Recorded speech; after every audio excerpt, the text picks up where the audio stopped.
Bonjour, je suis Thomas Sirix. J'ai été youtubeur pour notamment le collectif Vox Makers dans le cadre de cette vidéo. En fait, j'ai fait plein d'autres choses, mais c'est surtout ça qu'on veut m'entendre dire dans cette vidéo. J'ai surtout fait d'autres projets. Je suis aussi développeur. J'ai fait le projet Yex, j'ai fait le projet Quais aujourd'hui. Il y a la BD Trouve-toi un vrai travail qui arrive, etc. Donc, on va en parler. Ah oui, et surtout l'émission Jetons-leur des tomates pourries. Est-ce que tu peux me parler de l'idée derrière le collectif Voxmaker? Comment se fait la création de cette chaîne YouTube? À quoi ressemblent les contenus au début? Voilà. C'est quoi le début de Voxmaker sur YouTube? Ouf, on va essayer de faire la version courte, hein. En gros, on était plusieurs créateurs, chacun de notre côté, à chercher comment atteindre une bonne visibilité. Et je me suis rapidement dit, ce qu'il faut, c'est se grouper pour pouvoir grandir ensemble. Donc, j'ai été contacté un certain nombre de personnes, dont notamment les Vox tels qu'on les a connus après. Euh, la première personne que j'ai contactée, ça a été l'ermite moderne, un type qui se faisait appeler l'ermite moderne. Et on s'était bien entendu tout de suite. Et vraiment, le projet tel qu'il avait été écrit, je dois encore avoir les feuilles de ça quelque part, parce qu'on avait fait un PDF avec une watermark confidentielle dessus, je sais pas quoi. C'est les jeunes, hein, on était dans la vingtaine, on se prenait sans doute trop au sérieux. Euh, Vraiment, le projet, c'était, on va faire un endroit, une chaîne, on va tous se regrouper pour parler un peu de tout, pour à la fois interpeller et divertir. Et ça, c'est un slogan qu'on a trouvé plus tard. Et on a été voir un certain nombre de personnes comme ça, dans l'idée, à terme, de se professionnaliser. C'est-à-dire que dès le début, l'idée, c'était pas de dire on va faire des vidéos, on sera tous copains et on va tous se taper dans les mains. Non, l'idée, c'était vraiment très clairement pour tout le monde, idéalement, de pouvoir en vivre un jour. Ça, c'est important à préciser. C'est quelle année déjà que c'est en quelle année que ça a commencé Voxmaker? 15 décembre 2011. J'ai plus le son. Pardon. Et toi, avant Voxmaker, qu'est-ce que tu faisais? Qu'est-ce qui t'a donné envie de faire des vidéos sur YouTube? Oh, j'ai fait plein de trucs. Juste avant, j'avais une espèce de forum sur les creepypastas qui s'appelait Bride Perdue. Euh, le problème, c'est que sur Internet, il y a beaucoup de communautés à drama. L'univers des creepypastas n'est pas exempt de ce défaut. Et moi, ce qui m'intéresse surtout, c'est la création, la créativité, le fait de monter des projets. J'avais fait ça toute ma vie, je fais ça encore aujourd'hui. Puis, je sais pas, moi, j'étais très, très, très naïf à l'époque. C'est-à-dire, je pensais que c'était vraiment des jeunes qui venaient, qui avaient envie de créer, qui avaient juste envie de faire des trucs pour éclater tout le monde. Et à terme, l'idée, c'était de monter une espèce c'est pas vraiment une espèce de troupe, mais plutôt une espèce de collectif en mode start-up dans la communication. C'est un petit peu ce qu'a fait Webedia en quelque sorte à un niveau très différent. L'idée, c'était de faire à terme des spectacles, des trucs, de sortir vraiment d'Internet, quoi. Donc, voilà. Et justement, à quoi ça ressemble YouTube au moment où vous lancez Voxmaker? C'est beaucoup de critiques. C'est des gens qui prennent la caméra pour critiquer tout et n'importe quoi. Beaucoup de gens qui copient des créateurs américains à ce moment-là. Bon, il y a beaucoup de créateurs français qui ont créé leur concept et toute leur carrière en plagiant des Américains ou en faisant des hommages ou en faisant des enfin voilà, avec ou sans accord d'ailleurs, hein. Je critique pas ça parce que bon, tout le monde dans la création, tout le monde s'inspire, mais c'était beaucoup ça, c'était beaucoup de critiques, c'était très brut. C'est-à-dire qu'on pouvait vraiment prendre une webcam et dire n'importe quoi de pas intéressant pendant une demi-heure, et ça pouvait marcher. Aujourd'hui, c'est impossible, il y a trop de concurrence, le gâteau est plus gros, mais le nombre de parts est considérablement supérieur. Donc c'était plus light, plus facile, sans doute plus authentique qu'aujourd'hui en tout cas. Donc, Voxmaker apparaît le 15 décembre 2011. Comment ça s'organise les contenus? Comment vous réfléchissez à qui poste quoi? Qu'est-ce que vous avez envie de raconter? Alors à la base, j'avais fait un truc, c'était un forum interne réservé strictement aux membres, avec des différentes sections, notamment des endroits où on proposait des sujets, des endroits où on proposait des scripts de vidéos ou des vidéos en pré-montage, c'est-à-dire montage avant les effets spéciaux, trucs comme ça. Et on s'évaluait les uns les autres. D'ailleurs, j'avais appelé cette section le ciné Thomas, ça me faisait rigoler. Déjà, déjà à l'époque, il y a un abruti qui avait été se plaindre par derrière. Oh là là, regardez, c'est un je sais plus quoi, il a la grosse tête ou c'est un égocentrique parce qu'il a appelé son truc Ciné Thomas parce qu'il veut que tu y ait son nom partout. Mais putain, les mecs, c'est une blague. C'est des petites anecdotes importantes pour comprendre que dans ce milieu, des petits dramas, il y en a tout le temps partout. Et ça me chagrine un peu d'ailleurs. Comment ça fonctionnait concrètement? On trouvait des petits sujets. Chacun avait sa particularité. Il y en a qui parlaient de manga, de jeux vidéo, de musique. Euh, L'idée, c'était d'avoir vraiment une offre de divertissement diversifiée. Pendant toute la durée du collectif, j'ai tenu à ce qu'il y ait une énorme ouverture. Je crois qu'il n'y a pas beaucoup de collectifs qui ont autant partagé des scènes en convention, qui ont autant partagé enfin, toute cette visibilité, tout ça, quoi. Ça a été vraiment très ouvert parce que je voulais de la diversité. Je voulais éviter qu'on tombe dans un espèce de délire politisé monomaniaque. Bon, pas de bol, pas de bol, c'est quelque chose qui s'est beaucoup démocratisé ces dernières années sur YouTube. On m'a demandé tout à l'heure, c'était quoi YouTube avant? Avant, sur YouTube, les gens qui parlaient de jeux vidéo parlaient de jeux vidéo.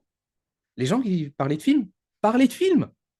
Ils expliquaient pas qu'en fait, il y avait un projet politique idéologique derrière et te faisaient tout un truc derrière pour se crédibiliser en disant de gauche, de droite, machin, tout ça. Enfin, aujourd'hui, il y a vraiment une meilleure qualité de contenu dans le sens où c'est mieux monté, mieux réalisé. Il y a aussi d'excellents créateurs aujourd'hui, attention. Mais je parle vraiment d'une tendance générale. À l'époque, c'était plus libre, plus brut. Nous, ce qu'on voulait, c'était éviter de tomber dans des écarts, dans des débordements, c'est-à-dire de faire du truc poubelle, essayer de garder un divertissement, mais un peu intelligent. C'est pas quelque chose qui a été facile à trouver. Puis moi, n'étant pas spécialement fan de manga, même si j'ai pu en lire, même si n'étant pas un cinéaste ou des choses comme ça, bah, je pouvais pas avoir un avis sur tout. Donc généralement, j'avais le dernier mot parce qu'il fallait bien que quelqu'un tranche et surtout, c'était moi qui étais à l'origine de la SAS. Société par action simplifiée, c'est-à-dire la structure administrative, donc il fallait bien, en tant que responsable légal, que je puisse trancher ou pas, mais c'était pas, comment dire, c'était pas moi qui dirigeais, qui choisissais à l'avance tous les sujets, c'était plutôt le contraire. On me proposait une foultitude de sujets, et de temps en temps, assez rarement, je dois dire, là, je disais, non, là, c'est non. Mais je ne le disais jamais tout seul, il y avait toujours des gens avec moi. En fait, c'était décidé collégialement. Parce qu'au début, au début, vous êtes combien? Enfin, parce que moi, j'ai pas pu voir les. D'après ce que j'ai compris, les tout premiers contenus ont été supprimés. Et donc, moi, quand j'ai défilé, j'ai vu que surtout au début, c'était toi et l'ermite moderne, et qu'après, petit à petit, il y a d'autres personnes qui sont arrivées. Est-ce que c'est Alors, comme ça que ça s'est passé? c'est pas tout à fait ça. Euh, à la base, il y a eu une première chaîne Voxmakers. Et puis, il y a des gens que je ne citerai pas qui faisaient des vidéos sur les films et qui mettaient systématiquement des extraits de films. Sauf que à l'époque, on pouvait se faire striker sa chaîne. Alors, on s'est pris un strike à un moment, et ça devait être au bout d'un an, un an et demi d'existence, et on avait à peu près 10 000 abonnés. Et j'avais dit, bon, bah, on va faire courageusement la réforme qui s'impose.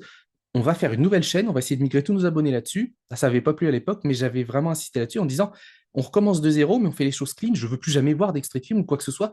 Je veux plus jamais qu'on puisse être embêté pour ces histoires de copyright. Donc c'est pour ça que tu peux pas voir les toutes premières vidéos sur la chaîne Voxmakers qui a 400 ou 450 000 abonnés là, parce que c'est pas la chaîne d'origine en fait.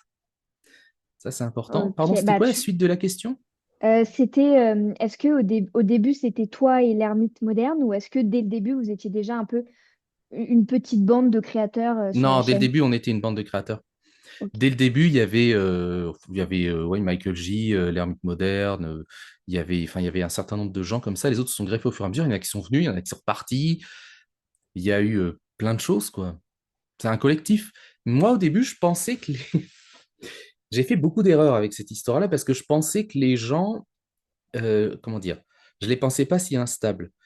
Je pensais que les gens, quand ils s'engageaient pour créer quelque chose, ils allaient se concentrer sur le produit qu'ils allaient faire, c'est-à-dire les vidéos, le divertissement, tenir un délai, etc. Mais c'est pas vraiment ce qui s'est passé.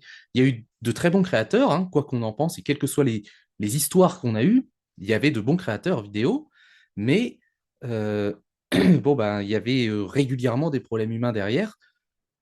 Et pourquoi je parle de ça? Parce que c'est ça, en fait, un collectif. Un collectif, c'est pas comme une boîte noire d'où il sort plus de trucs. Un collectif, c'est que de l'humain. Et moi, j'ai vraiment négligé cette dimension dans le sens où je pensais pas que ce serait aussi explosif. Je veux dire, dès le début. Alors, pas autant qu'à l'affaire Vox et tout ce qui avait pété après, hein. Mais je veux juste te dire que la moitié du temps passé, c'était psy RH, quoi. Mais ça, c'est tous les collectifs. Aujourd'hui, j'ai compris ça. J'ai compris que si je devais rouvrir un collectif ou quelque chose comme ça aujourd'hui, je passerais volontairement mon temps à prendre soin des gens, à essayer d'apaiser les choses, à faire le lien, mais en connaissance de cause. À l'époque, je l'ai subi parce que c'était un naïf, mais aujourd'hui, je pense que je le ferai volontairement. Donc, dès le début, tu dirais qu'il y avait déjà des petits problèmes d'entente générale? Ah bah évidemment. Dès le début, il y a des gens qui ont essayé de faire partie du truc, qui en fait disaient n'importe quoi sur nous par derrière, parce que tu comprends, ça fait rigoler les copains. Il y a des mentalités vraiment d'ados de début collège, quoi, là-dedans, hein. Il y a eu des gens qui se sont braqués, des gens qui se sont isolés, enfin, il y a eu de tout, mais c'est pas que chez nous, c'est, comment dire, c'est partout, c'est le milieu YouTube. Je pense que tu es bien placé pour le voir maintenant. Ça a toujours été ça. Et il y a beaucoup de choses que je ne voulais pas voir, que l'ermite non plus ne voulait pas voir. Il y a plein de choses qu'on ne voulait pas voir. Il y a plein de comportements, plein de trucs qu'aujourd'hui, bon, après j'ai 38 ans aussi. Mais quand on en a 20 et quelques, en fait, on est aveuglé par la réussite, l'envie de faire des choses, le fait de se dire c'est tous des potes. Un exemple très simple. Euh, Fallait tous qu'on soit potes. C'était vraiment le côté. Mais ça, YouTube fonctionne comme ça. Tout le monde est pote. Et ça résonne quasiment que comme ça. Sauf que dans un collectif, ça a tendance à faire ouais, si j'ai du retard pour sortir ma vidéo par rapport au planning, ce qui fout tout le monde dans la merde, euh, non, mais il faut me comprendre parce que t'es mon pote. Par contre, le jour où ça va dans l'autre sens, le jour où moi, par contre, j'ai un besoin quelconque ou quoi, ou qu'il y a quelque chose et que j'ai besoin d'avoir, enfin, qu'on m'explique les choses, là, on m'envoie chier en disant, mais ça va, on n'est pas copains. Bah, c'est cette ambiguïté qui pose énormément de soucis. C'est pour ça qu'il faut mettre les choses carrées dès le début, à plat. C'est con à dire, mais les potes dans le travail, il y en a, hein, heureusement. J'en ai aujourd'hui pas mal autour de moi, mais c'est pas tout le monde, c'est pas systématique. C'est pas parce que quelqu'un est sympa qu'on peut bosser avec. C'est très con ce que je dis, hein, j'en ai conscience. Mais j'étais jeune et naïf et je partage une expérience de manière assez franche. Bon, faut couper si j'ai l'air con. Non, t'inquiète. Non, en vrai, ce que tu racontes, c'est hyper intéressant parce que bah, c'est vrai que quand on vous regarde, notamment par exemple dans des conventions comme à la Japan Expo, bah, c'est un peu Mhm. l'impression qu'on a d'une bande de copains. Mais au final, derrière, il y a une entreprise. C'est à quel moment que l'entreprise se crée justement? Alors jamais, non, je développe. L'entreprise, ce qui se passait au début, c'est que j'avais une micro-entreprise. Et contrairement à ce dont on a essayé, mais alors très bêtement de m'accuser, je surdéclarais les choses. C'est-à-dire que dès le début, je préférais déclarer en trop que dans le doute ne pas déclarer. Parce qu'en fait, c'est pas qu'il y a des trucs qu'on ne déclare pas, c'est qu'il y a différentes manières de faire.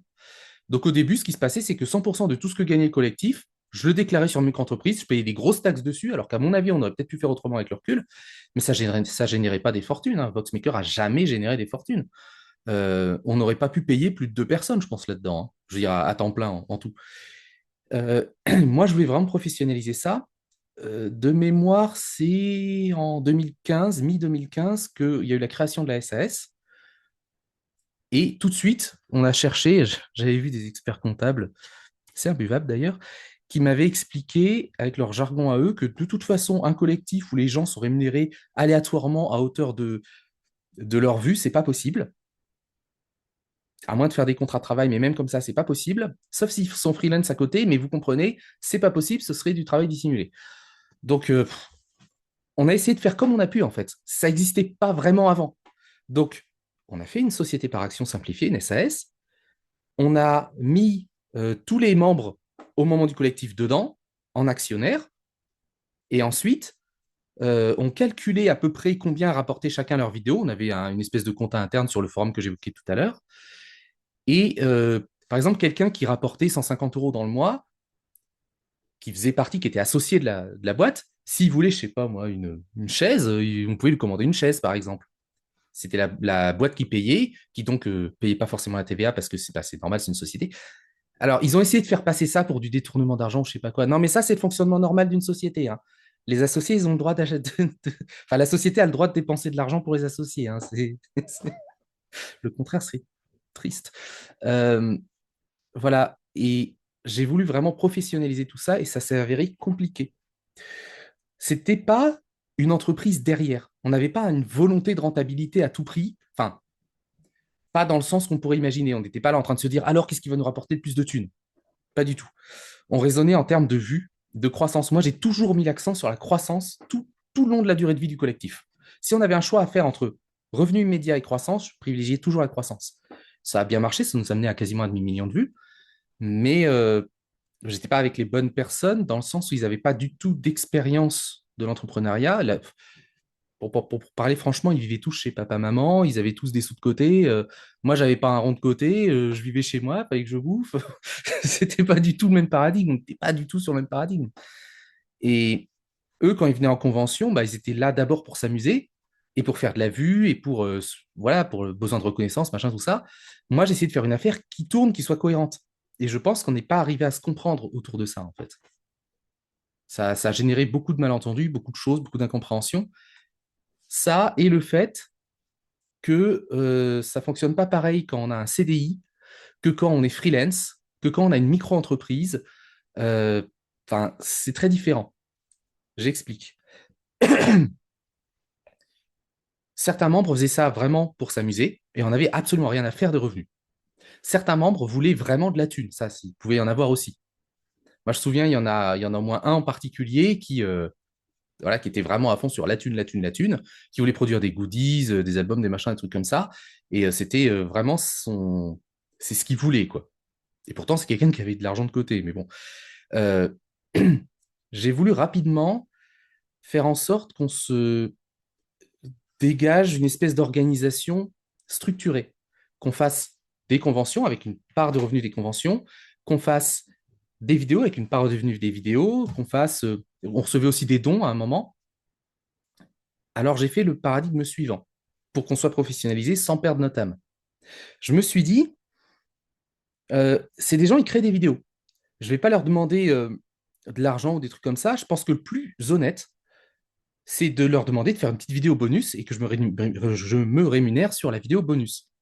Puisque moi, comme je passais mon temps à organiser tout et à prendre le risque, à investir, oui, parce qu'au début de Voxmakers, le mec qui payait les projecteurs, les machins, les trucs, c'était moi, hein, c'était pas eux, ça a jamais été eux, hein, c'est très clair.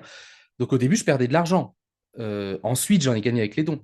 Donc on a mis en place le deal suivant.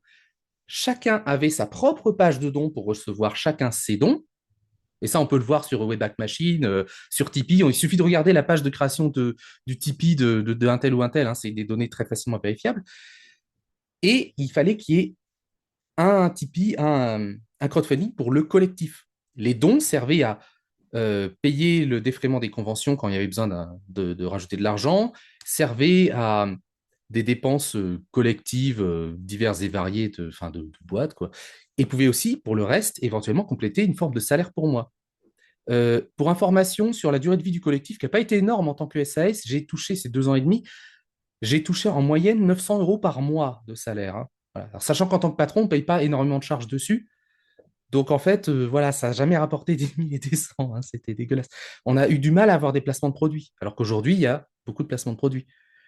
Euh, et ces dons, ces trucs-là, c'était pas suffisant du tout au début. Quand on a essayé de commencer à toucher une monétisation en 2013, je me rappelle, la chaîne, je ne sais plus combien elle faisait de vues par mois, mais elle rapportait 6 ou 7 euros par mois. Enfin, c'était nul en termes de vues.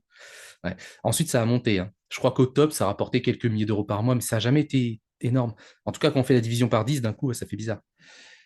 Du coup, je ne sais plus où j'en étais. Oui, ça suffisait pas les dons. Donc il fallait que je trouve un moyen de me payer. Ou alors, vu que j'avais besoin de payer un loyer, etc., bah, fallait que soit je bossais au McDo, soit je continuais Vox. Alors ils m'ont tous fait, ouais, t'es notre pote, soutiens-nous, vas-y, bosse pour nous, bosse pour nous. Ok, bah faites des petites vidéos, on les mettra derrière un view wall, c'est-à-dire on fera la boîte magique. Voilà, ce sera après chaque vidéo, il y aura allez regarder le bonus dans la boîte magique. C'est une espèce d'endroit sur notre site où il fallait regarder une pub avant d'accéder au contenu et ça me générait un revenu qui était censé aller pour moi. Et pareil, quand on allait, troisième source de revenus, quand on allait en convention, j'incitais chacun à vendre de son côté ses propres produits. Je crois que je touchais 5 ou 10% sur les ventes des autres. Alors, c'était important parce que le stand pouvait coûter jusqu'à 1000 balles ou quelque chose comme ça. Donc, voilà, encore une fois, on ne gagnait pas des... on gagnait pas des milliers d'euros, hein. Donc, et moi, je mettais en place des posters, des goodies du collectif. Tout ce qui était au nom du collectif servait d'abord à financer le collectif et ses investissements. Et s'il y avait un reste, ils pouvaient me payer. Voilà, ça me semble honnête. Dans leurs vidéos d'accusation, ils ont essayé, plus tard, je dis maintenant parce qu'après ce sera un peu plus compliqué, ils ont essayé de faire passer ça pour ouais, regardez, ils nous volaient nos dons, ils nous volaient l'argent de la boîte magique et ils nous volaient l'argent des goodies. Mais mec, mais si tu m'enlèves ça, j'ai plus de revenus, je bosse pour toi gratos en fait, t'es un fou. Ils étaient extraordinaires. Euh, Bah, c'est surtout que voilà. de ce que tu dis, ils le savaient. Bah, non seulement ils le savaient, mais en plus ils l'ont signé, contre-signé, ils avaient accès Ok. au forum, il y avait une répartition. Enfin, ils pouvaient pas l'ignorer, ils étaient actionnaires. Ils signaient. Enfin, non, ils pouvaient pas l'ignorer, non. J'aimerais que tu me parles un peu des shows de la Japan Expo parce que du coup, pour moi, au début de ce que j'ai vu sur les vidéos, etc., pour moi, c'est un peu chacun fait comme il veut, chacun fait son contenu. Et puis, il y a les Japan Expo où il y a l'apparition des shows Voxmakers. Qu'est-ce que Ouais. c'est? Comment c'est arrivé? Alors, quand on faisait des conventions, avant que Voxmaker fasse ses participations en convention, j'ai été à des conventions et j'ai regardé ce qui se faisait. Et je me suis mis dans la peau d'un spectateur. Et je me suis dit, mais si on vient voir des créatifs d'Internet, c'est pas pour signer des dédicaces. Enfin, je veux dire, c'est mignon, mais c'est nul. Et je me suis dit, je veux que les gens, en venant nous voir en convention, aient le même sentiment que quand ils regardent nos vidéos, qu'ils ne puissent pas être déçus. Et pour ça, il faut qu'on fasse des spectacles, qu'on ait des scènes. Alors ça m'éclatait. Moi, j'adore faire des scènes. Et puis certains d'entre nous aussi, d'autres moins. Et l'idée, c'était de faire au début des scènes. On a eu notre première convention à Épitanimé 2013, qui nous avait gentiment invités, où on avait gentiment tracté pour aussi faire inviter Antoine Daniel. J'ai des photos comme ça où je suis avec Antoine Daniel et tout. Euh, et il y a des anecdotes là-dessus parce qu'on avait mangé ensemble à une pizzeria, on avait discuté et, j'avais réglé la note pour deux et il m'avait sorti t'inquiète, je te rembourserai, on se fera ça la prochaine fois et tout. Alors après, pour la blague, quand les gens me disaient est-ce que tu connais Antoine Daniel, pour rigoler, évidemment, je disais bah ouais, je le connais, il me donne une pizza. Voilà. Ça a été détourné plus tard en mode ouais, regardez, il essaie de dire de la merde sur Antoine Daniel en faisant passer pour un malhonnête et tout, en disant qu'il lui devait des pizzas. Oh là là, c'est un malade. Putain. C'est important ces anecdotes parce que en fait, elles sont drôles quand on connaît la réalité. Euh, Pardon, t'allais dire un truc. Non, non, je rigole de ce que tu racontes. Voilà, j'ai rien contre Antoine Daniel, il m'a jamais rien fait, si ce n'est surfer sur le Dramavox quand il a compris que ça pouvait faire des vues, mais voilà, quoi, j'ai pas d'interaction particulière avec lui. Une fois, je lui ai refusé une bise parce que je lui ai dit je fais pas la bise aux garçons. Mais c'est vrai, hein, je fais pas la bise je fais pas la bise à mon propre frère. Hein, c'est une éducation, c'est comme ça. Et je serre la main volontiers. Et ça c'est aussi un truc compliqué à dire aujourd'hui. Euh, Pardon, j'ai un peu trop digressé, ça y est, je suis perdu. On parlait des shows Voxmakers à la Japan Expo. Les shows, ça a commencé à Epitanimé 2013. On avait loué un couloir, on n'avait rien loué du tout d'ailleurs, on nous avait invités gracieusement. Je sais plus, je crois pas qu'on ait dû payer un truc, je crois pas. Je sais plus. Et on avait un couloir, littéralement, tu vois, un couloir, mais de 3 mètres de large où passent les gens. C'était notre stand. Donc on avait ramené des tables ou des trucs comme ça. J'avais acheté un projecteur, une sono, des trucs comme ça. Et tour à tour, pour animer jour et nuit d'ailleurs, la première épite animée qui durait 2 jours, 48 heures consécutives, bah, chacun prenait un créneau d'une heure et puis elle faisait sa petite animation. C'est comme faire un petit live, mais en vrai. Puis il y avait les gens qui passaient, qui s'asseyaient. Il y avait des moments plus remplis, moins remplis. C'était un peu magique. Je ne regrette pas du tout d'avoir vécu ça. Parce que c'était super sympa, quoi. Ça nous mettait, on avait tous des étoiles dans les yeux à ce moment-là. Arrivé à Japan Expo, moi, j'ai fait en sorte, vraiment, je me suis battu pour qu'on fasse Japan Expo et qu'on fasse les premières scènes de Japan Expo. La première scène qu'on a fait, je crois que c'était la scène jeu vidéo, scène Take à l'époque où on a fait un remplacement parce que quelqu'un s'était barré en dernière minute et on a eu. De toute façon, au début, on faisait que ça, des remplacements, hein. On était des bons bouche-trous, mais des bouche-trous créatifs. Et on prenait la scène. Et là, j'ai dit bon, ben, on a une scène, il faut absolument qu'on montre qu'on est capable de faire autre chose. Faut qu'on montre ce qu'on vaut, quoi. Et on a commencé à faire des spectacles, des trucs et des machins. Et les vrais shows Voxmaker sont arrivés un peu après. Par ailleurs, c'est là que s'est lancé le business dans les conventions de Shindeai, Starry Sky et compagnie, là, qui vit encore de ça aujourd'hui, hein, ce qui renie beaucoup de choses pour écrire l'histoire, mais la réalité, c'est que sa première scène, ses premières scènes, toutes ses premières scènes dans les conventions, c'est moi qui lui ai donné, et sur des scènes qui n'avaient rien à voir. On avait une scène qui était censée montrer des gens qui jouent aux jeux vidéo, et on avait réussi à amener, comme ça, on était les premiers à le faire, à ramener des musiciens, des trucs et des choses pour lancer une espèce de concert improvisé. C'était n'importe quoi, mais on s'éclatait totalement. Et les shows Voxmaker, c'était la même chose, mais en plus, bah, toujours pareil, hein, j'ai essayé de professionnaliser, en plus carré. Les shows à l'américaine avec chacun qui préparait un sketch de je ne sais plus combien de minutes, vu qu'on avait 50 minutes, je crois. Chacun faisait un sketch genre de 5 minutes, puis on définissait un ordre, on mettait des petites vidéos interstitielles par-ci par-là, et ça faisait un show. Voilà. Et c'était vraiment. Alors, de face, il y avait toujours des emmerdes. De face, les gens, ils nous voyaient déblatérer des conneries avec un diaporama derrière pour les sketchs et tout. Et je pense que c'était super comme chose, ces trucs-là, en tout cas pour l'époque. Et en bac, c'était toujours le bordel, hein. Il manquait toujours un truc, il y avait toujours un câble de débranché, là. Pas forcément que chez nous, hein, c'est de manière générale, ça c'est le monde du spectacle. Il y avait la clé USB pétée, il y avait, il y avait tout et n'importe quoi. Il y avait des engueulades, des gens qui pleuraient, des gens qui stressaient. Moi, je me souviens, le mec qui s'appelait 1, 2, 3 Lunatique, là, il a pleuré tout ce qu'il a pu avant sa première scène, puis après, ça allait. Mais tous, on est passé par des moments de stress comme ça, hein, il n'y a pas de jugement là-dessus. Voilà. Est-ce que ce témoignage te convient? Ouais, non, mais je trouve ça hyper intéressant. Et maintenant, j'aimerais qu'on revienne un peu bah, sur la fin de Voxmaker. Donc, je te parle de la vidéo qui est postée où chacun prend un peu la parole pour raconter ce qui se passe. Vas-y. Désolé, je suis un très mauvais élève, j'ai une anecdote. Bah, vas-y, je t'en prie. J'ai deux courtes par rapport aux scènes. Mon cerveau ne va pas à la même vitesse que mon cerveau, donc du coup. J'ai croisé plein de gens en convention, des gens parfois très connus.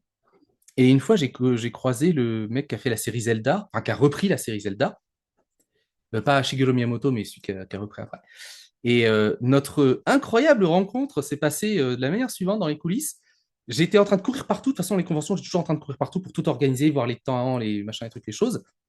Et à un moment, je manque de bousculer un japonais et son assistant en sortant de la scène ou en montant dessus pendant les répétitions. Et en fait, c'était lui. Voilà. Donc, il n'y a aucune anecdote, c'est juste pour dire que, en fait, j'étais tellement la tête dans le guidon que des rencontres que j'aurais pu faire, ou ne serait-ce que dire bonjour ou quoi que ce soit, bah, je ne l'ai pas fait, j'ai préféré bosser. C'est con, hein, mais bah, c'est la première chose. La deuxième chose, c'est qu'il y a eu en 2015 un spectacle comme ça où on avait fait venir du Japon la chanteuse Kanipan, qui n'a pas dormi par terre, hein, ça c'est pas vrai, elle l'a démenti elle-même, hein, deux fois. Et euh, sur scène, il y avait un sketch où je jouais un vieux qui critiquait le Japon. C'est genre, ouais, le truc, il vaut 400 000 yens, ça fait quoi? 3 euros, 3,50 €, un truc comme ça. Et puis elle venait, puis comme c'était une vraie japonaise du Japon qui est un peu connue là-bas et tout, en fait, elle me mettait une baffe. On l'avait répété. D'ailleurs, c'est une galère, les répétitions. Et je lui avais dit au dernier moment, mais mets-moi une vraie claque. Slap me for real. Slap me for real. Et en fait, elle m'a vraiment collé une baffe et mes lunettes sont tombées. La moitié de mon costume est tombée. C'était marrant. Voilà. Je me suis Non, mais vraiment c'est fait intéressant taper. d'avoir C'est ce de la type violence. d'anecdote. C'est de la violence, madame. Non, c'était marrant. Et donc, sur la fin du collectif, comment ça se passe? Qui prend la décision? Alors, euh, il faut faire la version courte parce que le problème, c'est que comme c'est plein d'histoires imbriquées, imbriquées, imbriquées. En gros, le collectif, ça marchait bien. La promesse du collectif n'a jamais été de payer les gens 3 000 € par mois. En fait, quand ils ont fait leur vidéo, leur posture, ça a été de dire, regardez, on était exploités, on touchait que quelques centaines d'euros par mois, alors que moi, avec mon travail, je mériterais 2 000 € par mois. Oui, mais d'accord, mais ce que tu dis pas, c'est que le chiffre d'affaires total de la société, c'était peut-être, je sais pas, 40 000 € par an, quoi. Enfin, c'est impossible. On ne pouvait pas payer plus les gens que ce qu'ils rapportaient. Enfin, c'était pas possible, en fait. Et ils le savaient, parce qu'ils étaient actionnaires là depuis le début. Mais bon, ça, c'est une version. Et ce qui s'est passé, c'est que j'essaie de sélectionner un peu les événements clés, histoire d'être vraiment très, très objectif. Alors, je ne sais plus dans quel ordre c'était, donc je vais dire les deux. Je ne me souviens plus exactement dans quel ordre. Je crois que d'abord, il y avait à chaque fois plein de galères et tout pour faire signer les papiers d'Assemblée générale ordinaire.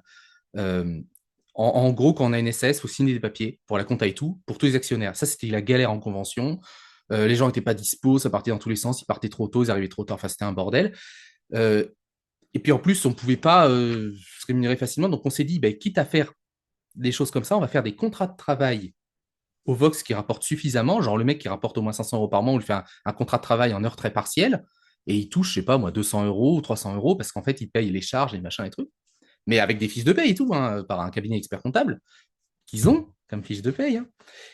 Et, euh, et ceux qui touchent moins, bah, on attend qu'ils touchent plus, tout simplement.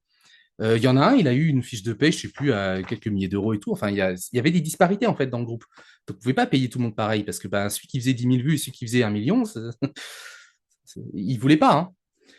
Euh, Ensuite, bah, l'ambiance a commencé à se dégrader à partir de 2015, 2016, 2017. En fait, il y a toujours eu des attaques parce que dans ce milieu-là, les gens passent leur temps à s'attaquer. Pas forcément contre moi, hein, contre un tel. Ah, il y a toujours des. Je suis très heureux aujourd'hui. Hein. Moi, ça fait longtemps que j'ai trouvé la paix quand j'ai pris du recul avec tout ce milieu de fous. Et on se rend compte que c'est un milieu de fous quand on en sort. Et en 2017, plusieurs mois avant la fin du collectif, j'avais fait des annonces publiques. Ça aussi, il y en a des traces, les gens l'ont vu, pour dire bah, je prends du recul du collectif, je veux plus, je veux m'éloigner de tout ça parce que ça devient complètement toxique l'ambiance là-dedans. Il y avait les égos qui grimpaient comme ça, les gens qui comprenaient rien, il y avait des trucs en plus à moitié louches qui se passaient. Moi, je pouvais pas tout contrôler, enfin, j'étais juste le pauvre gars qui était responsable juridiquement. Les mecs, ils faisaient ce qu'ils voulaient à l'autre bout de la France, chacun de leur côté. Ne pouvant rien gérer réellement et sérieusement, bah, j'ai préféré prendre du recul. Puis je me disais, bah, moi, je leur fais la compta, je touche un pourcentage là-dessus, puis ça continue. Et en fait, ce qui s'est passé, c'est que euh, ils ont demandé quelques mois après à fermer le collectif, donc fin 2017. Pour la version un tout petit peu plus longue, encore une fois, c'est plein d'histoires un peu briquées, donc c'est compliqué à résumer. On s'entendait moins parce que, en fait, quand j'arrivais en convention, il y a une anecdote comme ça, quand j'arrivais en convention, la dernière Japan Expo qu'on a faite, moi j'arrivais, j'avais la voiture chargée de trucs pour le stand et tout. J'arrive, je vois les gars, ils étaient là en train de discuter et de rigoler. Je leur dis, mais putain, mais bougez-vous, faites un truc. Et il y en a un qui se lève, qui commence à me hurler dessus. Ouais, tu ne parles pas comme ça, on est les stars, machin, tout ça. Je me dis, putain, qu'est-ce qu'il me veut? Et j'ai pas répondu. Il y a eu un froid, on s'est rappelé le lendemain. Et le mec, il m'a dit, oui, mais moi, je suis un être humain, toi, t'es un être humain, il n'y a pas de supérieur. Mais je suis patron quand même, enfin, c'est moi le responsable des machins, sinon, oui, mais quand même. Bon, ok, d'accord. Et ensuite, il y a eu une espèce de froid comme ça qui s'est vraiment profondément installé. Ça, c'est un exemple parmi X autres. J'ai beaucoup insisté pour rapprocher tous ces gens-là. Bonjour à la personne qui est passée. J'ai beaucoup insisté pour approcher tous ces gens-là. Un projet que j'avais eu dès le début, c'était de faire ce qu'on appelait le Vox Fort, c'est-à-dire de prendre une colocation, de mettre tous les Vox dedans, pour que physiquement les gens vivant ensemble, ça puisse faire une émulation et susciter la créativité, la productivité, l'efficacité, etc. Mettre en commun les ressources matérielles, logicielles et compagnie, c'était une super bonne idée. Sauf que c'était pas vraiment des professionnels. Euh, et c'est arrivé, en fait, finalement, grâce à la petite copine, il y a eu toute une histoire là-dessus, de l'un d'eux, il y a une colocation qui a été trouvée à Caen. C'est moi qui ai fait les visites, c'est moi qui ai fait l'état des lieux, ils sont arrivés, alors il y avait des trucs pour handicapés, c'était un ancien truc adapté pour handicapés dedans. Donc je suis venu et pendant 2, 3 jours, 4 jours, je suis venu et je les ai aidés à faire vraiment des travaux de remplacement des clenches, des portes, de l'électricité, de la lumière, de ravalement, je sais plus quoi, enfin dans tous les sens.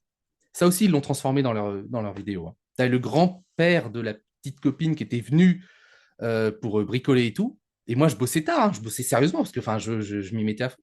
Et jusqu'à 23h minuit, je pouvais bosser.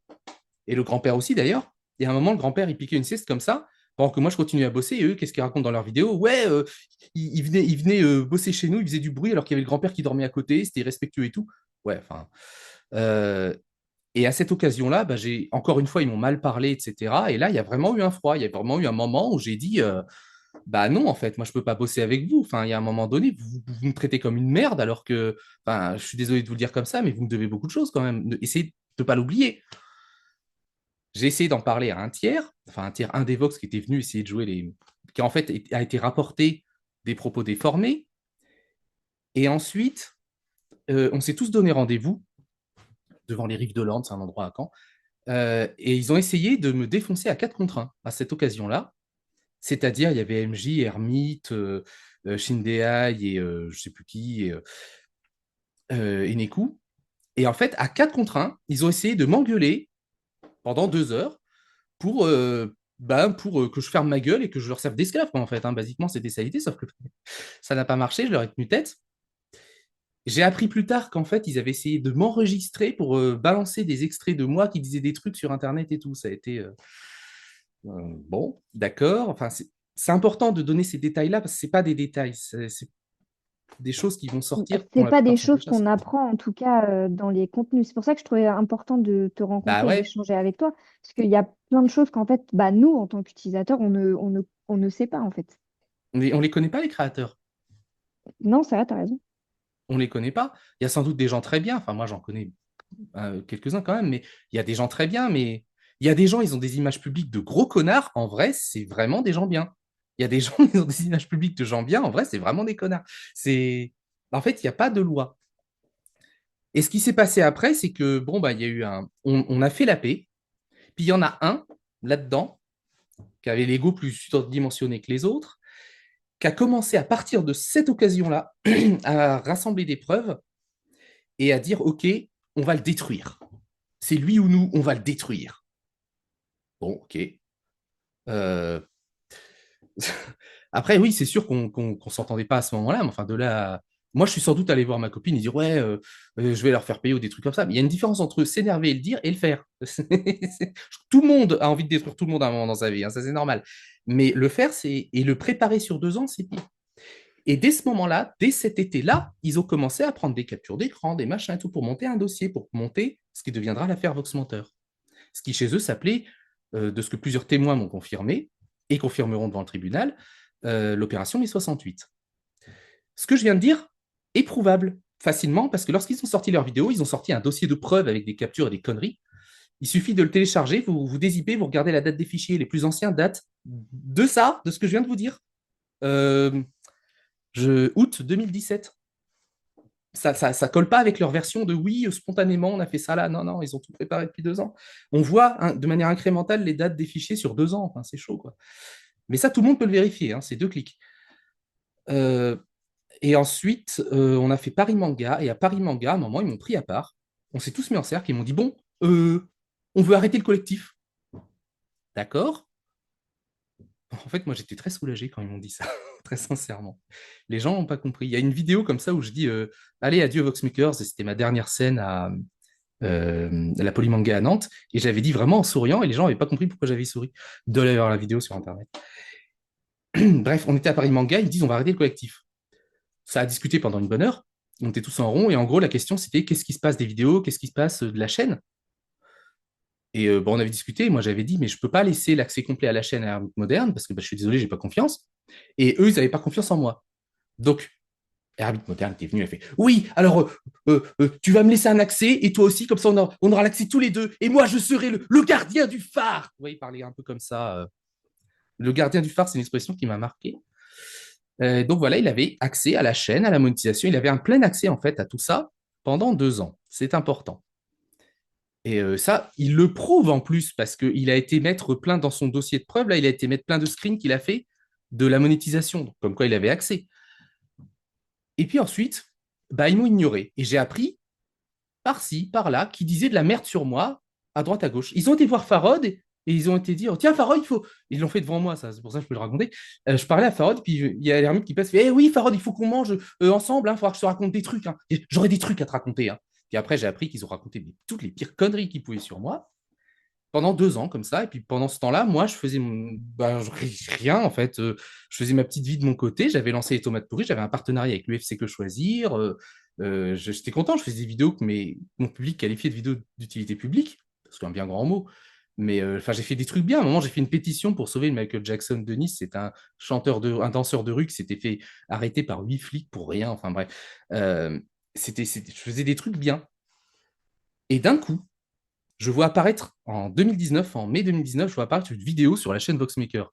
alors qu'on était censé. Alors, on pouvait mettre à jour nos playlists ou des trucs comme ça, hein, mais on ne pouvait pas uploader de nouvelles vidéos. C'était sa seule règle.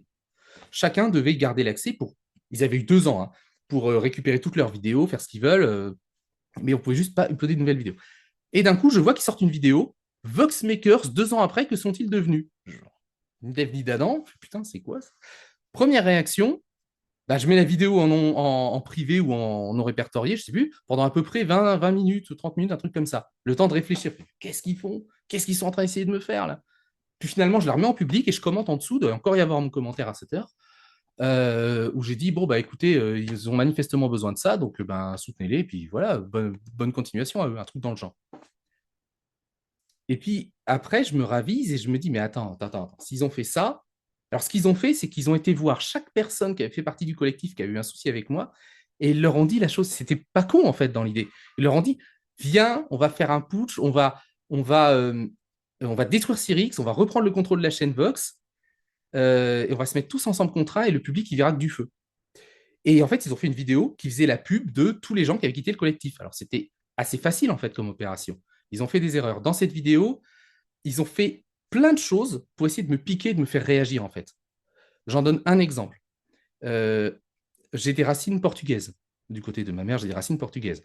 Je n'ai pas de problème avec ça, j'en suis toujours. Enfin, c'est très bien. D'ailleurs, il me faisait des blagues, ouais, poilu, machin, de ça, enfin, conneries. C'est pas grave. Mais ils ont essayé de me piquer là-dessus dans leurs vidéos. J'aime bien cet exemple parce que c'est le plus déconnecté. À un moment, pendant qu'ils montrent tous les anciens du collectif, ils ont pris volontairement une photo que j'aimais pas, et derrière, ils ont mis un grand drapeau portugais qui flotte. C'était un truc qu'ils faisaient de temps en temps, ça. Pour vraiment essayer de me piquer. Et alors, tu te demandes, mais pourquoi ils ont été foutre un drapeau portugais? Non, mais c'est pour ça.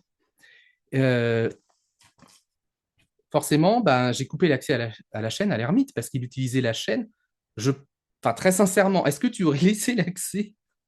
Sincèrement, je ne sais pas si j'ai le droit de poser la question, mais tu aurais laissé l'accès à un mec qui venait de prendre, de putcher la chaîne comme ça? Bah là, c'est sûr que après ce qui s'est passé, tu te poses des questions. Tu te dis qu'est-ce que je fais? Est-ce que je laisse l'accès? Est-ce que je laisse pas l'accès?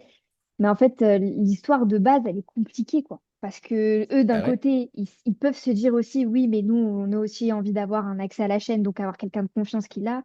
Toi, en face, tu te dis, ouais, mais s'ils changent les accès, comment je vais faire? Parce que c'est toi qui es le Ah mais responsable jusque-là, légal de tout ça, tu vois. jusque-là, ça allait. Mais dès le moment où ils ont commencé à uploader une vidéo, ils ont franchi la limite. Donc par mesure préventive, j'ai coupé l'accès à l'ermite, mais juste en attendant qu'ils me contactent. J'ai attendu qu'ils me contactent, je me suis dit, je coupe l'accès et on va en parler. Et ça a duré 24 heures, un truc comme ça. Ça n'a pas été. Je n'ai pas voulu couper l'accès définitivement à ce moment-là. L'accès a été coupé juste bah, dans l'urgence, en fait. Mais après, ça, c'était Et un truc que vous étudiez entre vous. Le fait que Boxmaker s'est ah bah terminé, oui, vous pouvez actualiser vos playlists, mais il n'y a pas de nouvelles bah, upload. évidemment, puisque eux le faisaient. Heureusement, parce que si jamais ils voulaient changer les descriptions de leurs vidéos, il fallait qu'ils puissent le faire. Donc ils ont eu accès pendant 2 ans, jusqu'à abuser. Et là, ils ont une coupure d'accès, le temps de s'expliquer. Et là, en fait, j'avais pas compris que j'étais tombé dans le piège. En fait, ils attendaient un mouvement négatif de ma part pour lancer leur vidéo. Et là, ils ont lancé leur vidéo. J'ai plusieurs témoignages, dont certains internes, certains avec un S interne, qui, bah, qui attestent de ça. Et dans le procès, de toute façon, tout est là. Euh, ils ont, je sais pas si je peux tout raconter parce qu'il y a des trucs quand même, c'est pour le procès, quoi. Mais en gros, ils ont fêté ça, ils ont lancé leur vidéo, et ils ont dit, ça y est, c'est parti, on lance la bombe. Toi, Et en tu fait, ressens quoi quand tu vois ça? Quand tu vois cette vidéo, comment tu la prends? alors, je m'en souviendrai longtemps, je pense. J'ai un de mes collaborateurs qui me fait alerte noire, les Vox tentent un truc ou je sais plus quoi, il me passe le lien de la vidéo, et je me souviens du alerte noire. Je découvre ça, forcément, ça me fait très mal au ventre tout de suite. Je sais pas comment dire ça autrement. Je me sens profondément trahi parce que je n'aurais rien fait à ces gens-là, bordel. Je leur ai vraiment rien fait. J'ai pas nuit à leur carrière, j'aurais pas volé du fric, je les ai pas agressés, je leur faisais rien. Ils me parlaient plus depuis 2 ans. Et puis là, ils commencent à sortir une vidéo, tous ensemble, pas juste une vidéo improvisée comme ça. Non, non, non, non. Une vidéo synchronisée avec un hashtag préparé à l'avance sur les réseaux avec leur communauté et des trucs comme ça. Euh, Ils ont synchronisé chacun sur leur chaîne. Ils ont amené des externes. Ils ont vraiment tout préparé à l'avance. parfois depuis plusieurs semaines, et tout, hein, c'est des choses qu'on a vues. Et il raconte que des conneries pendant 2 heures. Et moi, je suis là, mais putain, mais c'est pas possible. En fait, il y a une part de moi qui s'est dit, mais ils vont se faire défoncer par tout le YouTube esprit critique ou truc comme ça, parce que enfin, il raconte vraiment des grosses conneries, quoi. C'est pas du tout ce qui s'est passé. Euh, en fait, euh, au fur et à mesure que la journée passait, ça m'a vraiment bouffé et j'étais pas bien, en fait. Et à un moment, je me suis dit, bah, je vais me foutre par la fenêtre, ça ira plus vite, parce qu'en fait, ils m'ont fait passer. Ça a commencé là, le harcèlement. Mon téléphone qui était posé là, je me souviens, sur mon bureau, il sonnait en permanence. Non, là d'ailleurs. Il sonnait en permanence. euh, et c'était des gens pour m'insulter ou me menacer de mort, quoi. C'était ça. J'ai reçu ça de mails pour, pareil, me menacer de mort et tout.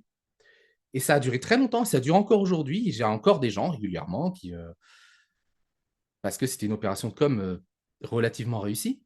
Et ce que je trouve effrayant, c'est qu'il y en a beaucoup, c'était des enfants. J'avais Bah, posté c'est ça un le moment risque, sur, ouais. sur mes réseaux.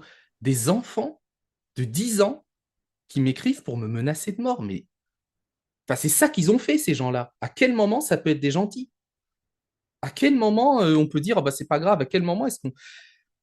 Mais comme ils étaient très nombreux, bah, tout le monde s'est dit, bah, s'ils sont nombreux, il n'y a pas de fumée sans feu. Il peut pas être tout blanc. C'est pas possible. Il y a forcément un fond de vrai. En fait, bah, Après, il faut dire aussi que les accusations étaient quand même graves, les elles accusations qui étaient, se vont envers toi. elles étaient pétées quand même, hein. Bah, Genre, il y en a qui sont légères. ouais, il Mais y en a tu vois, des graves, mais quand on parle de harcèlement sexuel, harcèlement sexuel. La personne qu'ils ont citée en disant ça, c'est Dying Sheep. C'est une de mes meilleures amies. Ensuite, elle a fait un témoignage, bah, tu l'as vu, elle a fait tout de suite d'ailleurs un témoignage sur Twitter qui doit être encore dans mon thread oui, épinglé oui, Twitter ou oui. je sais plus quoi, où en fait elle a dit non, non, mais en fait c'est de moi qui parle et c'est un des Vox qui faisait du harcèlement sexuel sur moi et moi j'ai préféré dormir avec Thomas parce que moi il me protégeait lui. Vous voyez, ce genre de choses. Et ça a été ça tout le temps, ça a été 2 heures et demie de ça, c'était hyper violent. En fait, j'ai surtout eu mal humainement. Alors évidemment, l'UFC Que Choisir m'a tout de suite rappelé en disant compte tenu de vos méthodes, on ne veut rien avoir à faire avec vous, des choses comme ça. J'ai eu plein de gens qui m'ont lâché. Et voilà, alors sur le moment, c'était extrêmement violent. Sur le moment, ouais, tu as les envies suicidaires, les trucs comme ça, le médecin, tout ce que tu veux, hein, et ce qui est terrible, ce qui est vraiment terrible, c'est que moi, je sais, parce que nous en avons eu des éléments concrets de plusieurs sources, qu'ils attendaient que je me suicide et qui voulaient fêter ça, que vraiment ils le souhaitaient. Ils souhaitaient ma mort. C'est de la folie. C'est pour une putain de chaîne YouTube. Enfin, c'est incroyable. Ils ont raconté que de la merde. Il y a des gens qui les écoutent parce que ça leur fait leur show Netflix du soir, et surtout parce qu'il y a eu surtout qu'un seul son de cloche.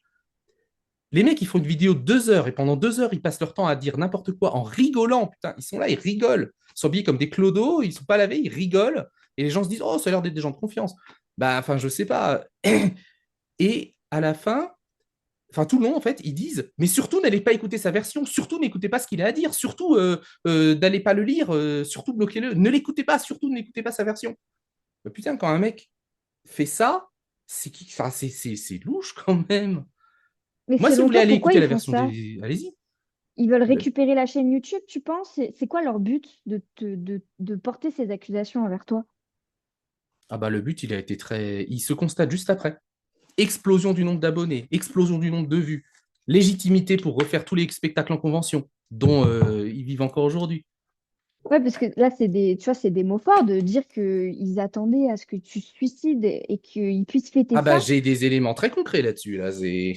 Ouais, mais c'est quand même très dur de se dire que des personnes Ouais. que tu as fréquentées pendant des années avaient cette idée-là derrière la tête. Parce que oui, comme tu le dis, c'est un collectif, c'est une chaîne YouTube, quoi. Ouais, mais en fait, il y en a un qui disait comme ça, ouais, je sais que d'habitude, j'aime pas faire des blagues là-dessus, mais lui, s'il pouvait faire un AVC, ce serait bien qu'il crève. Il disait des trucs comme ça, quoi. Et les autres, ils étaient là, ah, mort de rire, ouais, allez, on va le pousser un peu plus. Puis ils prenaient la webcam. Par exemple, Michael J prenait la webcam, il disait aux gens, et surtout, hein, c'est bien, hein, arrêtez pas, hein, surtout continuez à faire des vidéos. Hein. C'est sur Twitter, c'est encore aujourd'hui sur Twitter cette vidéo. Donc, enfin, c'est hallucinant. C'est, en fait, ce qui fait peur, c'est la barbarie humaine. Le fait que bah, les gens sont pris dans un torrent et je comprends que les gens se foutent en l'air, quoi. Moi, tout ça, je vais en parler après de tout ce que ça m'a apporté, en fait. Mais ça m'a vraiment sensibilisé à la violence d'Internet et à la violence de ce milieu. et à la folie, en fait. J'ai pas d'autres mots. Là, c'est de la sociopathie avérée. J'ai fait des trucs après. Après, je suis allé. C'est très con, mais au moins, c'est authentique. Ah, tes viewers en auront pour leur clic. Euh, après, moi, je suis allé voir bah, des psys, des trucs comme ça. Mais j'ai eu un raisonnement de merde, en fait. Je me suis dit, mais moi-même, sachant qu'il disait que des conneries, j'étais tellement bouleversé, je me suis dit, mais c'est pas possible, je dois être quelqu'un de mauvais pour qu'on me fasse un truc pareil. Je suis allé voir des psys, j'aurais dit, mais est-ce que je suis un pervers manipulateur narcissique? Est-ce que c'est possible? Je suis allé voir plusieurs psys de classes différentes. Et ils m'ont donné une réponse amusante. Ils m'ont dit, bah, alors déjà non, certainement pas. Je leur ai dit, mais comment vous pouvez en être aussi sûr?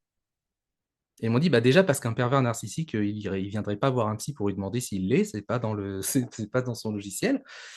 Et ensuite parce que bah, vous en avez absolument aucun symptôme, quoi. C'est... Par contre, je me souviens, c'est le premier, hein, pas les autres, mais le premier qui m'avait dit ça, il m'avait dit, par contre, moi je voudrais bien voir celui-là là, qui a organisé l'affaire. Celui, il a l'air bon quand même. Enfin, c'était ultra violent. Mes proches, mes proches ont été, ça j'en parle parce que c'est pour eux aussi, c'est important. Mes proches ont été atteints.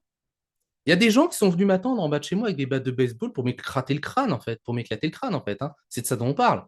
Pendant que les autres se disaient, ouais, j'espère qu'il va crever. C'est de ça dont on parle, là, hein. C'est très réel. Alors, je les ai pas vus, les mecs avec les battes, hein. Ça, c'est des trucs, je les su, mais je les ai pas vus, heureusement. J'ai déménagé après, tout ça, il y a eu des trucs. Mes proches certains ont été harcelés, certains ont reçu des menaces de mort, des trucs comme ça. Les gens, tous les gens avec qui j'avais des projets, on a monté un jeu vidéo gratuit. Un jeu vidéo gratuit.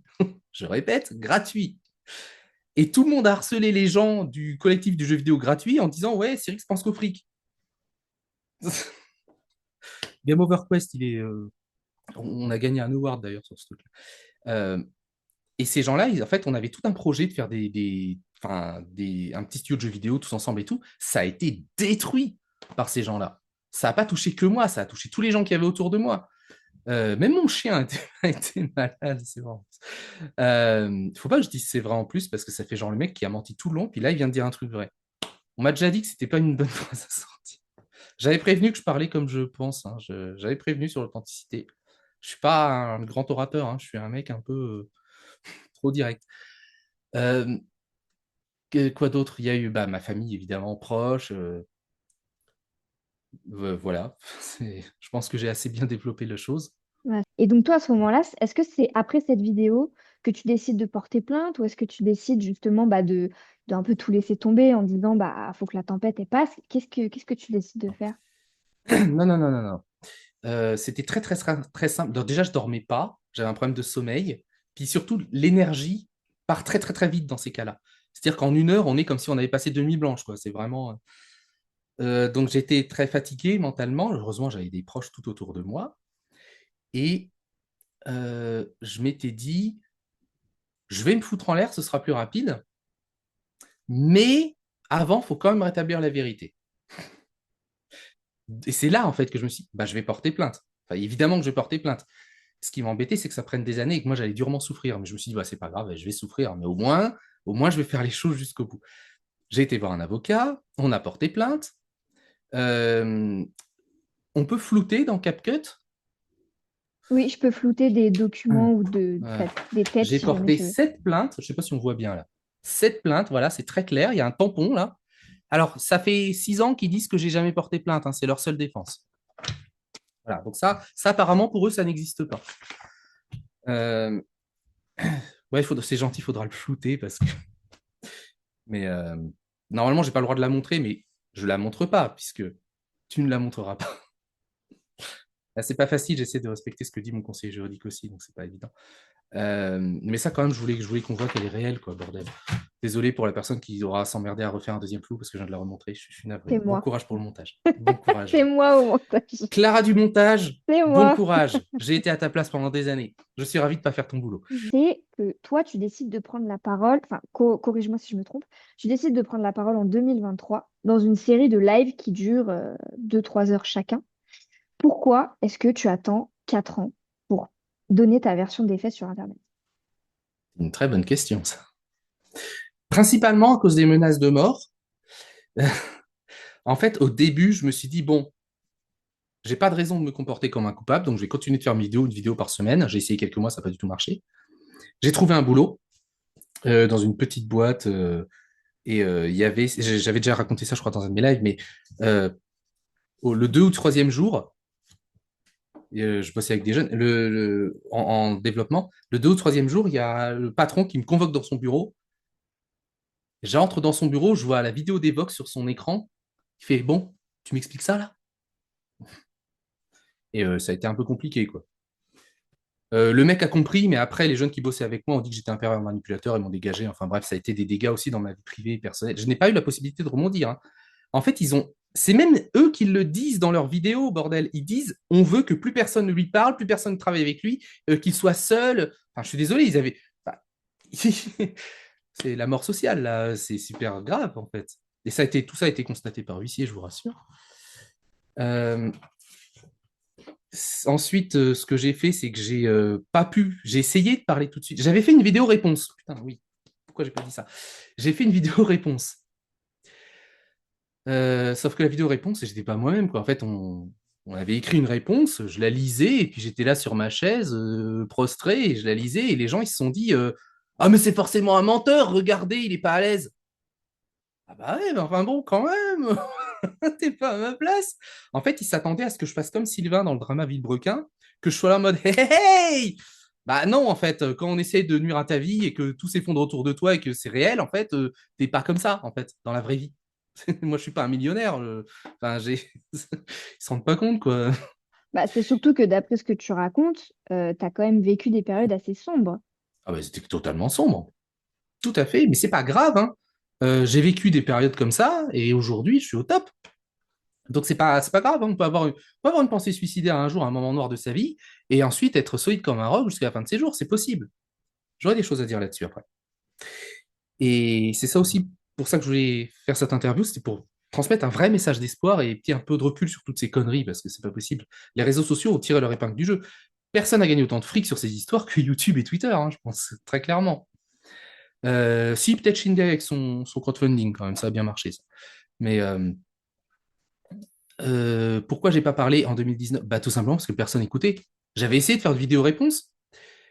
Euh, des gens du collectif de Shinday, enfin dans sa fanbase, ont découpé l'extrait Je porte plainte pour harcèlement ou je sais pas quoi, et en ont fait un même internet. C'est-à-dire que ils ont été voir plein de gens et en même temps, pareil, de manière synchronisée, ils l'ont balancé partout et ils ont essayé d'en faire un même. C'est pour ça que le même, on le voit sur les vidéos de Shinday et tous leurs potes. C'est pas un hasard. On l'a vu sur la chaîne de Neku, qui a repris le même avec son propre père. Putain, je le connaissais, le gars, mais c'est incroyable. C'est pas des gens bien, hein. Je suis désolé quand on fait des trucs comme ça. Ça les faisait rire, c'est tout. L'idée, c'est de me décrédibiliser. Alors, et forcément, en 2019, bah non, je suis passé à autre chose, j'ai trouvé un boulot. J'ai été chassé en quelque sorte à ce moment-là de YouTube. J'ai continué à faire une vidéo de temps en temps, parce que, il n'y avait pas de raison, hors de question que je me fasse chasser non plus. Et puis au fur et à mesure du temps, le temps a passé. Et puis il y a commencé à avoir des histoires de leur côté, des petites choses, des petits détails qui ressortent. Alors ça me fait un peu mal de le dire, mais c'est quand même beaucoup grâce à leur casserole que les gens ont commencé à m'écouter, hein. Mm. Il y a des youtubeurs comme Psychodélique, euh, Teddy Boy RSA, Shizzle, des gens divers et variés, et j'en oublie qui ont essayé de me parler. Et moi, j'ai toujours été, tout comme pour toi, j'ai toujours été ouvert à parler de tout ça. Et pour cause, j'ai rien à me reprocher. Et euh, en fait, il y a eu des moments où il faisait des conneries qui commençaient à sortir et ma version commençait à être entendue. Et quand on m'écoute et qu'on vérifie ce que je dis, on se dit, ah, mais il a raison, en fait. Et ça, la tendance a commencé à s'inverser. Et quand j'ai vu que la tendance commençait à vraiment s'inverser, je me suis dit, ok, c'est le moment, je vais faire un live, je vais m'exprimer. Je pensais faire qu'un live. J'ai beaucoup trop parlé. J'en ai fait 3 ou 4. Et, euh, et puis, au fur et à mesure, les gens m'appelaient, ils me disaient, attends, moi, je veux témoigner. Ouais, t'as raison. Les langues se sont déliées quand même. Et je trouve ça quand même. Alors, c'est très bien que j'ai pu m'exprimer. Euh, c'est juste dommage il fallu attendre qu'ils aient des casseroles pour que les gens le réalisent. Puis alors, les casseroles qu'ils ont eues, ça n'a pas été triste non plus, hein. J'ai le droit de le dire, puisque j'ai aucun rapport avec tout ça. Il y en a un qui s'est. Enfin, il y a eu du viol sur mineur, de la pédophilie, comment ça s'appelle, du détournement d'argent. Il y a eu l'affaire Tsubomi, très intéressant l'affaire Tsubomi aussi. Euh, Les mecs, ils se font financer, je crois, à 300 000 euros. Ils s'offrent des voyages au Japon. Après, l'appli sort, mais en fait, elle n'est pas financée. Et puis au final, la boîte termine en liquidation. Et des auteurs japonais ne sont pas payés. Il y a des auteurs, à ce jour, ils n'ont jamais été payés. Alors qu'à la base, le crowdfunding de 60 000 euros de Monsieur l'ermite moderne, qui parle comme ça, c'était de faire ça pour aider les créatifs. Hein, attention. Pour ne pas faire comme le méchant Cyrix. Non, mais franchement, quoi. C'est ridicule. Donc les gens, ils ont commencé à se dire, mais il y a un truc qui va pas. Pareil, il y a eu l'autre, là, enfin, sa graphiste qui a commencé à dire sur Twitter, bah non, moi, il m'a exploité au black pendant des années. Il y a des gens qui sont venus la voir en privé, qui lui ont dit, maintenant, on va te réduire au silence si tu fermes pas ta gueule, ou je sais plus, un truc comme ça. Donc elle a arrêté. Enfin, il y a eu l'autre, là, qui a étranglé sa copine aussi. Depuis la fin de Voxmakers, j'ai pas un drama, pas un problème. J'ai plein de gens qui m'entourent, tout se passe bien de mon côté. Je fais des projets, j'ai quoi, j'ai des trucs comme ça. Eux, ils ont que des dramas. Enfin, c'est. Et en fait, c'est ça. C'est bête à dire. Moi, c'est ça qui me dérange un peu. C'est que ça n'a pas été le public qui, naturellement, a compris que la vidéo était merdique. C'est venu parce qu'il y a eu ces événements. C'est dommage. Mais aujourd'hui, heureusement, aujourd'hui, en 2025, bah, 2026, fin janvier 2026, euh, tous les gens qui voient cette vidéo, ils se disent bah, c'est quoi ces quatre clodos, ils racontent que de la merde en fait. Aujourd'hui, les gens ont du recul. Il y a 6 ans, ils ne l'avaient pas. 7 ans, bientôt. La plainte est toujours en cours de traitement, hein, pour info. Bah, C'est ça, c'est une juste la question justice qui que lance. j'allais te poser. Donc, juste pour qu'on sache un peu, donc tu portes plainte en 2019 Mhm. et aujourd'hui, c'est toujours en cours. Il y a pas eu de procès, rien. J'explique. En fait, d'abord, ça a été validé par le procureur. Je ne sais pas si j'ai le droit de le dire, mais je dis ça. Ça a été validé déjà par le parquet, le procureur de Caen. Et ensuite, ça a mis des années à passer du côté de Lille et tout, parce qu'ils sont à Lille. Je peux pas en dire plus, mais c'est juste parce que c'est interrégion et que comme il n'y a pas un... C'est très grave, mais comme il n'y a pas, je pense, hein, comme il n'y a pas une atteinte directe, une urgence, un caractère d'urgence, bah ça traîne. Alors il y a plein de gens qui m'ont dit oui, tu n'aurais pas dû faire ci, tu aurais dû faire ça. Ouais, non, mais d'accord, j'ai fait comme j'ai pu.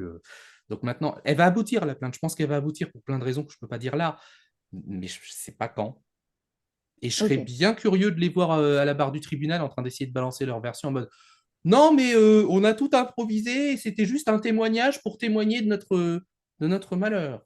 Ouais, ça doit être pour ça que tu as fait un hashtag synchronisé et que tu as fait une opération sur 2 ans. Ouais, ça doit être ça.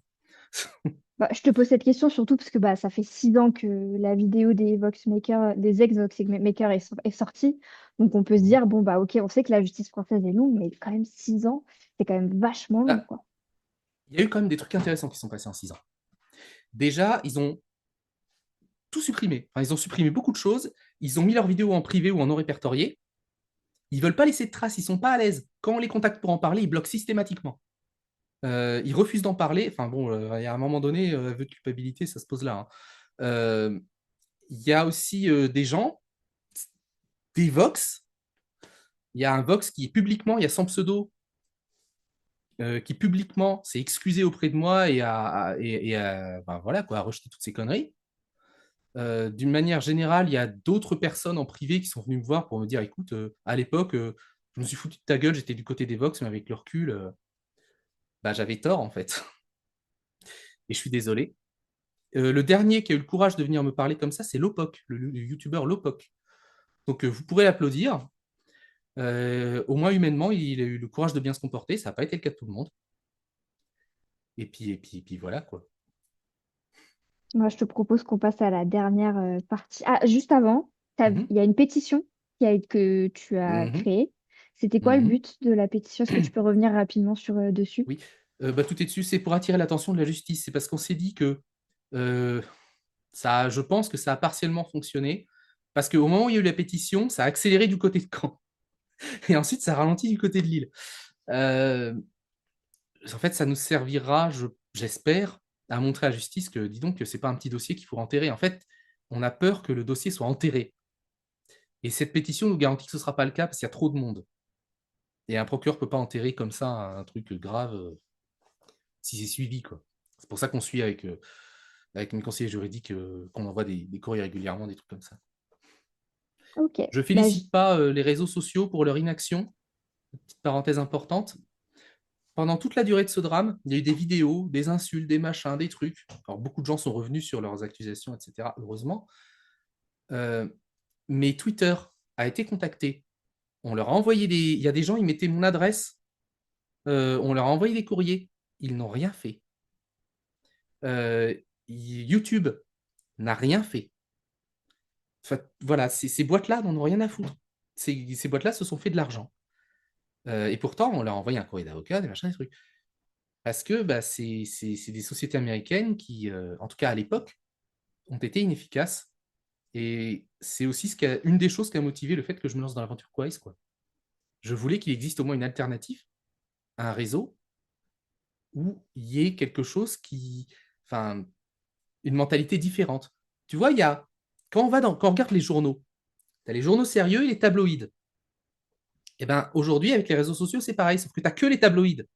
Il nous faut un réseau social sérieux. Sérieux, non pas au sens intellectuel chiant, mais au sens ben, où tu n'es pas là que pour défiler des conneries et liker des horreurs, quoi. Un réseau social où l'accent est mis sur la lutte contre la désinformation, des choses comme ça, et surtout la qualité des interactions entre les gens, c'est ça un vrai réseau social. Un réseau qui se prétend social, qui a créé l'affaire Vox, c'est pas possible. Voilà. Je te propose qu'on termine avec la partie, j'espère, un peu plus joyeuse. Mais Donc, oui. on est fin 2025, début 2026. Comment aujourd'hui, toi, tu vis toute cette histoire? Qu'est-ce que ça t'a apporté? J'ai le droit de boire. Je Oui, oui, tousse tu trop. peux boire. Euh,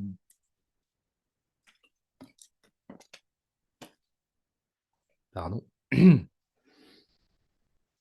L'affaire Vox m'a apporté énormément de choses, en fait, avec le recul.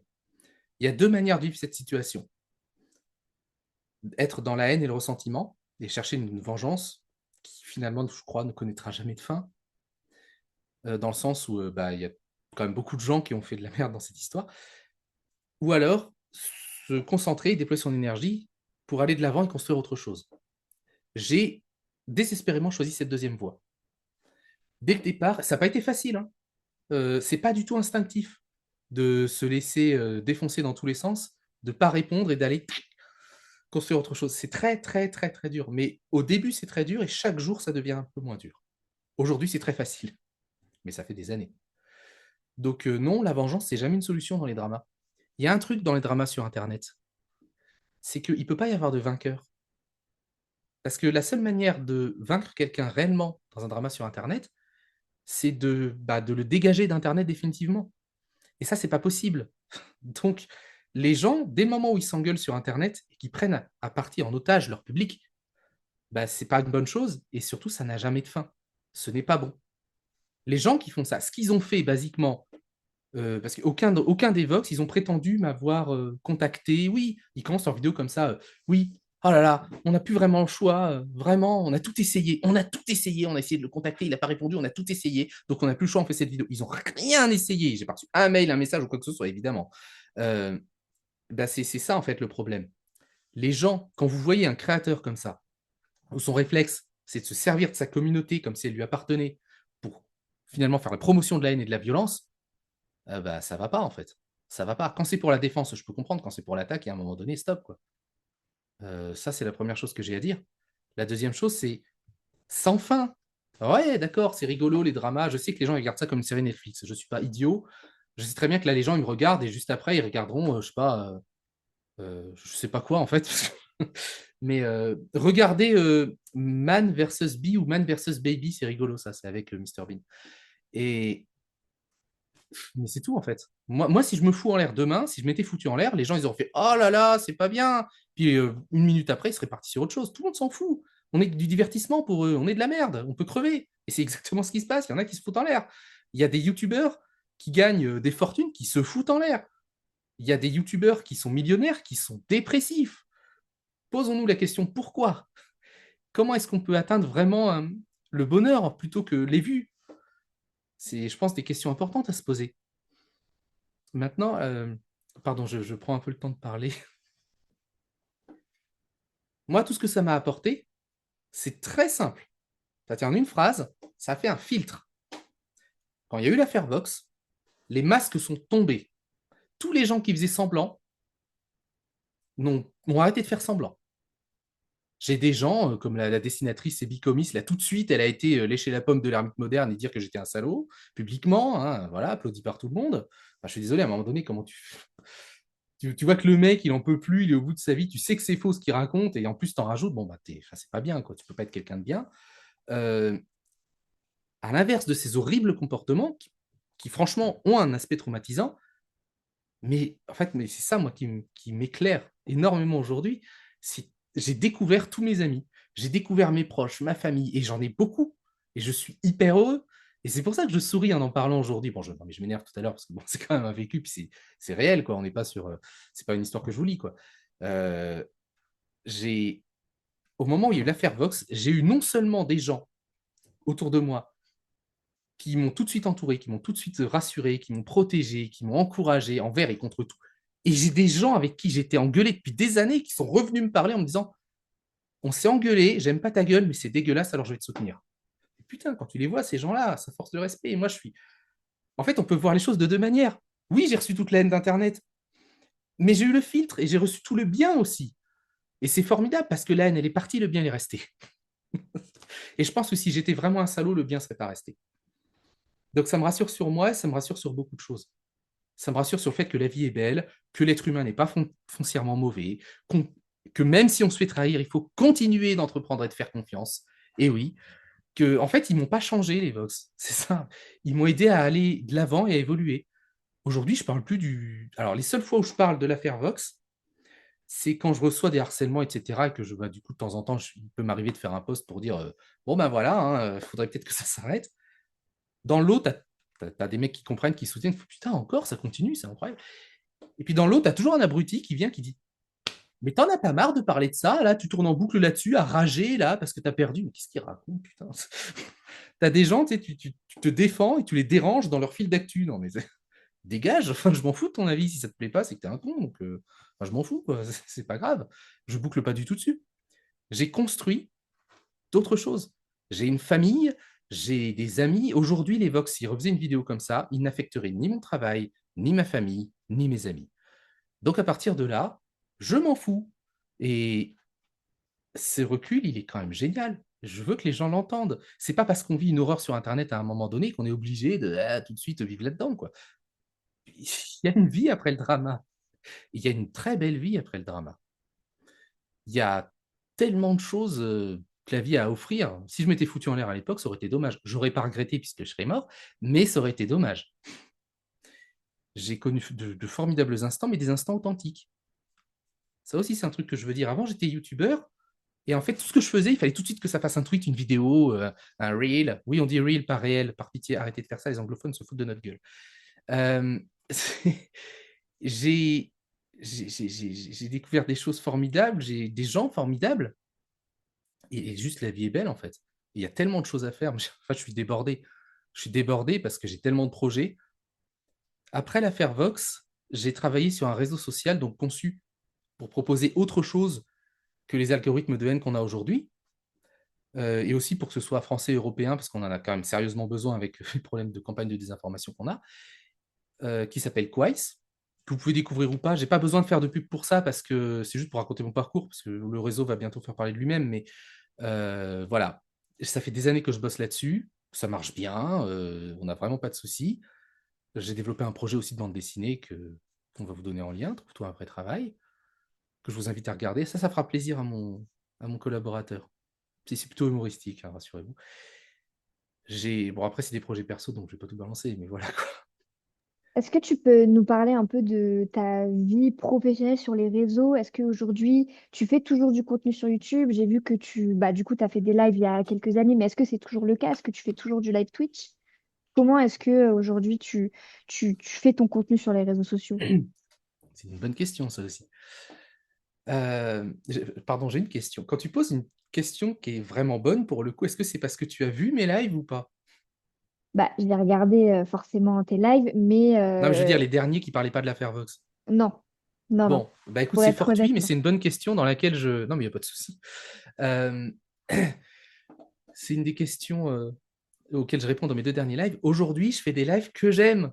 Il y a un super pouvoir que j'ai par rapport à n'importe quel gros youtubeur. Je fais un live quand j'en ai envie. Je ne suis pas obligé de faire un live pour parler d'un live. Je ne suis pas obligé de parler du dernier jeu vidéo à la mode. Et du coup, je fais des lives en mode sans filtre, détente, où je peux parler de ce que je veux, où il n'y a pas de haine, où il n'y a pas de trucs comme ça. Et je suis bien. Et en fait, j'ai que le côté positif des lives. Mais je ne les fais plus sur ma chaîne principale pour l'instant. J'ai fait une chaîne secondaire pour ça. Pareil, les vidéos, ça va faire 1 an et demi que j'en ai pas fait. Je suis désolé. J'attends juste d'avoir le temps. Je suis vraiment juste débordé. J'ai pas arrêté. J'ai juste pas le temps. Je vais en refaire. Mais c'est un peu au compte-gouttes. C'est dépriorisé parce que j'ai vraiment des gros projets partout. Et je crois que c'est à ça, la manière dont je vis Internet aujourd'hui. C'est ça que je veux partager dans cette vidéo, dans cette interview. Et je vous souhaite à tous de le vivre. C'est un Internet qui ne fait que vous apporter, qui ne vous coûte rien. Voilà. Et est-ce que tu peux juste nous parler un peu de ton projet de BD, si jamais tu peux? C'est ton projet qui arrive en 2026, début 2026, c'est ça? Ouais, enfin en janvier, quoi. C'est-à-dire ce mois-ci. L'idée, c'est tout simplement de faire une BD. Alors, elle a un thème particulier. Trouve-toi un vrai travail. C'est une BD qui est centrée sur ce qui se passe aujourd'hui. On prend un boomer, on prend un streamer, on prend une salariée, on va dire lambda, tout ça, et on prend encore une autre personne, on les met en coloc, et on regarde ce que ça fait. Et l'idée, c'est de faire une BD qui traite un petit peu de tout ce qui est avec humour, de toutes les interactions qu'on a aujourd'hui avec le monde tel qu'il est aujourd'hui. Le travail, il a changé, les valeurs ont changé, les occupations, les loisirs ont changé, les interactions sociales ont changé, et j'ai toujours aimé faire de la BD. Donc là, c'est l'occasion de le faire, quoi. Je vous invite à jeter un œil, ça fera plaisir à la personne qui bosse avec moi. Et puis voilà. Je ne sais pas Donc, si je le vends bien, hein. non, mais non, franchement, c'est très bien. Et donc aujourd'hui, Thomas Sirix, c'est quelqu'un qui fait des lives, c'est un développeur d'un réseau social, une BD qui arrive. Comment tu C'est te ça. définirais pour terminer, tu vois, l'interview? Tu viens de le faire. Je suis juste moi. Je suis juste moi. Je ne suis pas un youtubeur de vidéo ou un truc ou un machin. Je suis juste moi. Je fais ce que je veux. Et ça, c'est le plus beau des cadeaux. Je fais absolument ce que je veux. Je fais ce que j'aime dans un endroit que j'aime avec des gens que j'aime. Et je vais vous dire, mais vraiment, ça va sans doute vous étonner, mais sincèrement, je souhaite à tout le monde et surtout aux Vox de connaître ça. Parce que je pense que lorsqu'on a du soleil dans le cœur et qu'on va de l'avant, je crois que ça vraiment, ça a le pouvoir de chasser l'ombre quelque part. Je pense que si ces gens un jour arrivent à se regarder dans une glace, ça va pas être facile, mais s'ils arrivent à se regarder dans une glace un jour et se remettre en question et se dire la merde, en fait, la vie, c'était pas ça, et c'est là que j'aurais gagné. S'il y a des gens qui m'entendent aujourd'hui, qui se disent tiens, il y a un mec qui m'a insulté, il faut absolument que je lui réponde, machin et tout, et qui après m'avoir regardé se dit là, il y a peut-être mieux à faire dans la vie, là, j'aurais gagné. S'il y a quelqu'un qui est aujourd'hui harcelé sur Internet, qui subit de la haine, du mépris ou des choses comme ça, et qui arrive à prendre du recul grâce à cette interview et à mon humble témoignage, là, j'aurais gagné. C'est tout ce que je souhaite. Parce que, en fait, on est tous entre la vie et la mort pour une période entre 0 et 120 ans. Bon, il y en a, c'est plus 0 que 120, mais. Euh, et dans cette période, la seule chose qui compte, c'est l'humain et l'amour, en fait. Tout le reste, le pognon, tout ça, je vous jure que proche de la mort, ça sert à rien. C'est débile. C'est pas le pognon qui va venir vous border dans vos vieux jours, c'est pas le pognon qui vous rendra un regard tendre et sincère. Ces choses-là sont débiles. Maintenant, oui, le pognon, c'est important, se réaliser, c'est important, mais je crois qu'il ne faut pas perdre de vue l'essentiel. Et ça, je le pense, ça fait super cucu, mais je le pense vraiment. Je préfère être devenu cucu que rageux. Voilà, c'est quitte à avoir un extrême.